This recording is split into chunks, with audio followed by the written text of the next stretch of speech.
চারটে mutton chowmein করবে? তাহলে শুরু করি।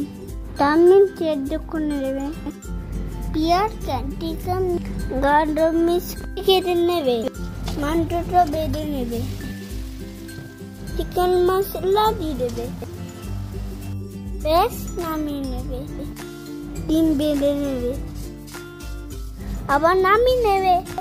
তেলের মধ্যে সবজিগুলো দিয়ে দেবে, ভালো করে নামিয়ে নেবে। এবার লবণ দিয়ে দেবে, বড় ডিম মাংস দিয়ে দেবে, চাউমিন গুলো দিয়ে দেবে, টমেটো, নুন, চিনি, গোলমরিচ, ভিনেগার, লেমন সস দিয়ে দেবে।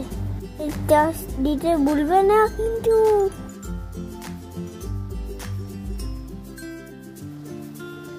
এবার ভালো করে মিশিয়ে নাও। একটু কড়া লঙ্কা দিয়ে দেবে, ব্যাস নতুন বাটার দিয়ে দেবে। ও মা, তাড়াতাড়ি খাই। আমরা লাইক করতে ভুলো না।